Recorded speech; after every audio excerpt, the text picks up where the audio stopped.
Welcome to the Greater Than Business podcast, where it's all about creating an amazingly successful business without sacrificing your quality of life, because life should be greater than business.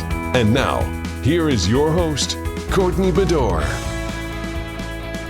This is episode 35 of the Greater Than Business podcast, and today we are going to be talking all about membership sites.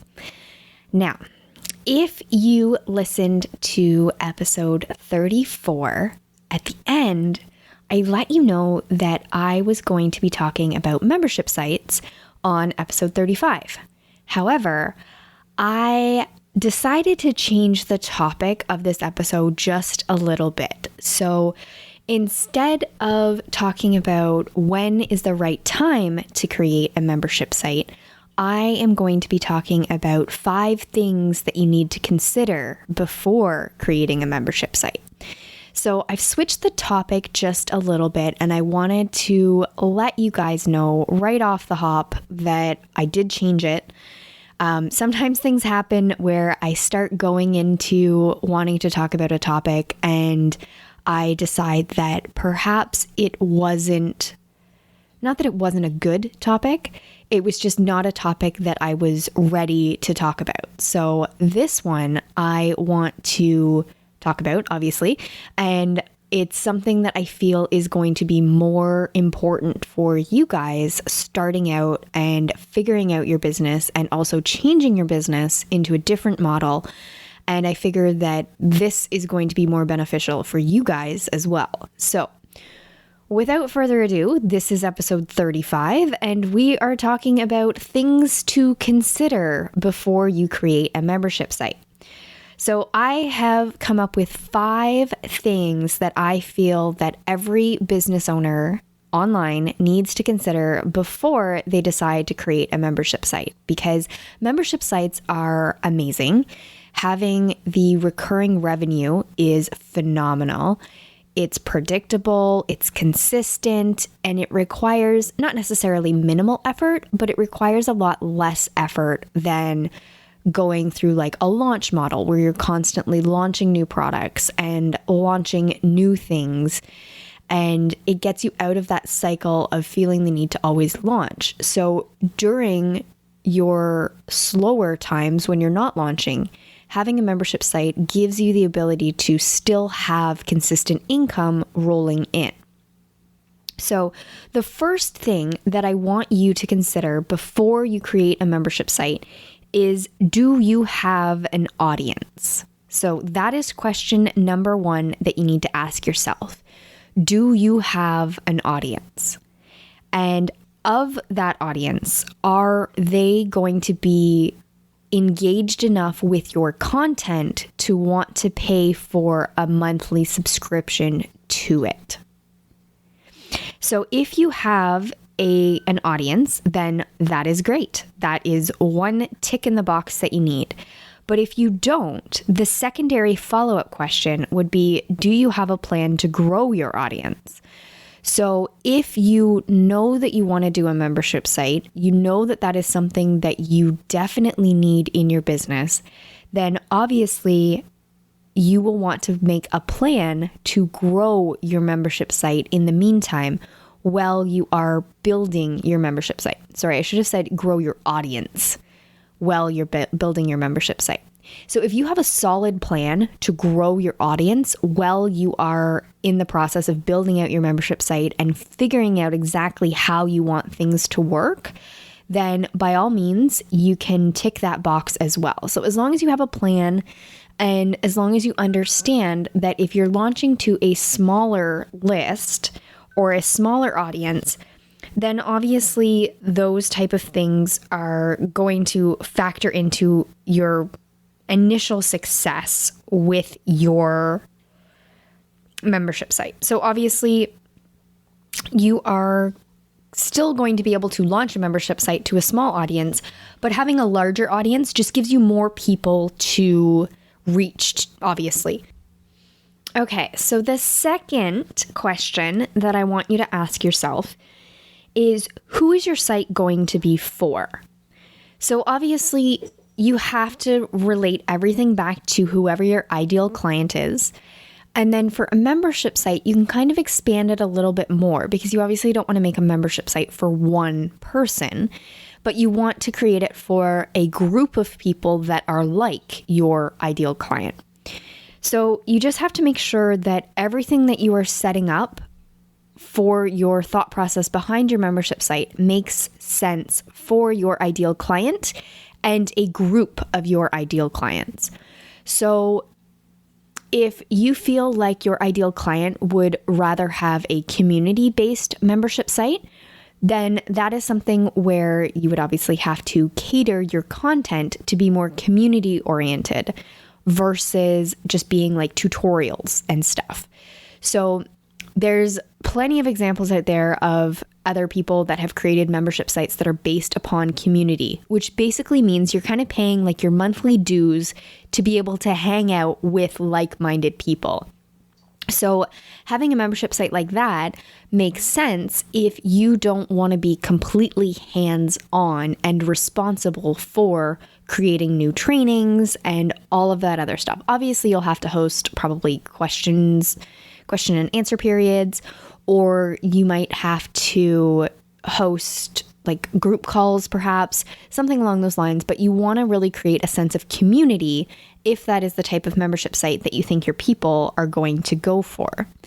The other type is that you can have basically new content. So for myself, if I was creating a membership site, I would do it based on monthly trainings. So I would give, each month would have a topic, and then I would give out tips and tricks on that topic that are working right now so that you can always recycle the topic, like Facebook ads. So if I was to do it and I wanted to host a membership site and my first month was going to be all about Facebook ads, then what I would do is obviously say everything that's working right now with Facebook ads. And I would explain how to set them up, how to do it, how to set up targeting, all of that stuff. But knowing that in 6 months, some of that might change and I'd be able to refresh said topic on Facebook ads. So things like that are really good to consider before you start your membership site. So what would your ideal client be looking for in a membership site, and then cater it to their needs? So that is the second thing that you really need to consider. And I know in this one, I only mentioned 2 different types of membership sites, but that was just kind of to get the ball rolling. Later on, I will be doing a deeper dive into membership sites for the podcast. I don't know when that episode is going to come out, but it will be eventually. So this, I just wanted to kind of give you a quick rundown of, you need to consider who you are going to be serving on your membership site. Okay, so not really step 3, but question 3 is, can you build a site around your knowledge because you are an expert, or should you build it around a community style? So I talked about this in question number 2 that you need to ask yourself, but this is kind of going into a deeper dive of how you want to build your membership site and what your role is going to be. Are you just the community ambassador that brings all the people together? Or are you going to be the teacher and train all of these people together? So you really need to consider what type of membership site you want to be building. So you can easily build a membership site around your knowledge if you are considered an expert, or if you are catering to people that are a few steps behind you and you know that what you have to offer can be beneficial to them. Or you could build it as a community style, which basically means you're pooling together like-minded people and you've created the hub, and that is where they can find each other. And people will pay to be a member of a community if they love that community. And so that one, you kind of have to start out as the example in that group, but then allow people to kind of grow and adapt to your community cultures so that everyone kind of fits under the same umbrella, I guess is the best way to put it. So those are just two ideas that you could use for your membership site. But it's really interesting to just kind of think about, what would your ideal client benefit from? What would they actually want to pay for? And what's more important to them, getting more training or having a community around them? Or you could develop a hybrid membership site as well that contains both elements. So you are the expert, you are providing the training, but you have also curated this amazing community of like-minded people that are getting trained on the same topic, and therefore you've all kind of come together as a community. So there's two different ways, technically three, that you could start to play with. Now, those are the two main types of membership sites that I generally work with. So that is why those two come very easily to me and why they make a lot of sense. And then the third option was the hybrid method, where both of them are combined. Now that one takes a lot more time and commitment from yourself if that is how you want to hook it up. Because not only do you need to come up with the trainings, but you also need to be curating the community as well on top of that. And running a community-based site can be overwhelming because you need to be so present all the time as well. So things to consider. I just don't want to overwhelm you completely, but those are three different types that you could definitely consider for your membership site style. So the number 4 question that you need to ask yourself is, are you prepared to take this on? And I really, really want you to consider the time that it's going to take to build out not only a membership site, but also to maintain it, bring in new members, monitor customer service, look at retention. Like, all of those things are very overwhelming and time consuming. And there's something that you really need to consider if you want to create a membership site. Membership sites are not a set it and forget it type model. They are very hands-on. And although the revenue can be amazing and the recurring income is phenomenal, it does take a lot of work. And you can't just take months off at a time and go travel. You need to be constantly present and always showing up in your membership site. So if you are considering it, you really need to consider, are you prepared for the time, the investment, just everything that comes along with a membership site? So I really, really want you to ask yourself, are you prepared to take this on?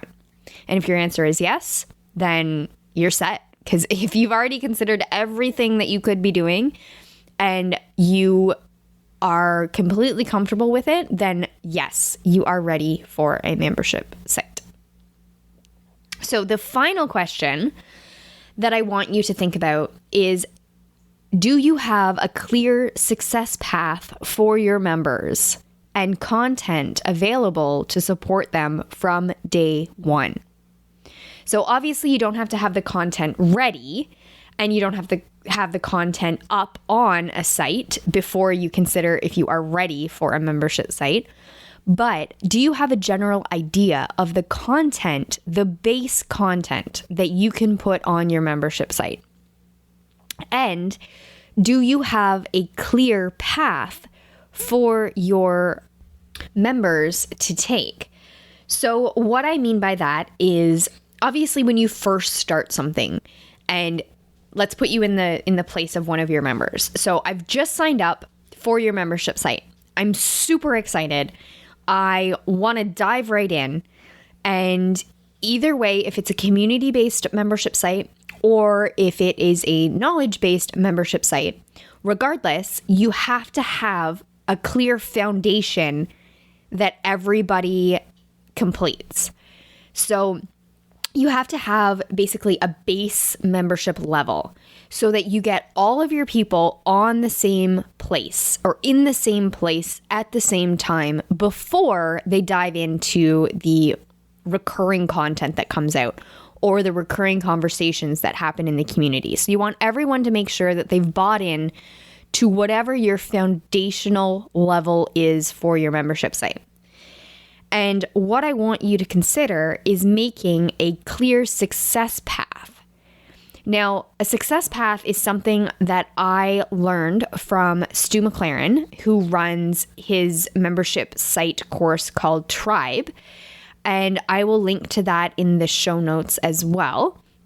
But I wanted to just kind of adapt his concept of the success path for your members. And what that means is basically bringing them in and starting everyone at 0 and taking them through, say, 10 steps or however many steps it is to get them the foundation that they need to be able to proceed with the rest of your membership site. So you really want to get everybody on the same level and then allow them to grow from there. And that is the beginning of your success path. Now, obviously, if you create a membership site that has multiple levels and all of that other fun stuff, then your success path could be many success paths all kind of combined together. But for this one, what I want you to think about is day 1, I join your membership. What are the 10 steps that I need to complete before I'm like indoctrinated into your membership world? What are the things that you teach and the way that you teach them that I need to know right away in order to be able to be the most successful that I can be as a member on your site? And then the other thing is, do you already have this content figured out? Because if you don't have this content figured out, then you're not ready for a membership site. You really need to sit back and think about this and make sure that you're setting yourself up for success as well as your members, because it's so easy to just start a membership site. But if you're not getting your members success, then they're just going to leave. And if they leave, then you've just spent all of that time trying to bring them in, get them indoctrinated into everything that you believe in, and then they are just going to bounce next month. And that's not cool. So you want to make sure that you bring them in and that you're really supporting them and giving them what they need to succeed. And if you already have that plan set up or even that content ready to go, then yes, you would be ready to start a membership site. So I'm going to do a quick recap on these quick 5 things that you need to consider before creating a membership site. Number 1, do you have an audience? If you do, great. If you don't, then do you have a plan to grow your audience in the meantime? If you have a plan, then great. If you don't have a plan, then that is the first thing that you should consider, is creating a plan to grow your audience so that you have basically an audience to launch your membership site to. Question number 2 is, who is your site going to be for? So we talked about that already. It's pretty straightforward. Question number 3 is, can you build a site around your knowledge, or could you build a site that is community based? And question number 4 is, are you prepared to take this on? And question number 5 is, do you have a clear success path for your members and content that will support them from day 1? So I hope that you have been able to really think about all of these aspects of a membership site and see if you are ready to get one started. If you are, I am going to open up my library of fun little PDFs and questions that I have for you guys if you are ready to start a membership site. And you can find the link to download those at greaterthanbusiness.com/035. That is where you will see the show notes. And at the bottom of the show notes page, as always, I have basically a place where you can join my list and then get access to everything that you need related to membership sites. So that's it for today. I don't have anything else to really share with you regarding membership sites. I hope that you enjoyed this episode, and I really hope that you are loving the podcast. If you are, please leave a review and subscribe on whichever source you are using to get your podcast from. Most of you, I'm assuming, are iTunes, so please leave a review on iTunes. And if you want to leave me personal feedback, please email me at flowautomationinc.com, and I will get back to you as always. So I hope you guys are having a great week, and I will talk to you next week when I'm going to be talking about the type of content that you should be creating. So that one's going to be a fun one, and I can't wait to talk to you then.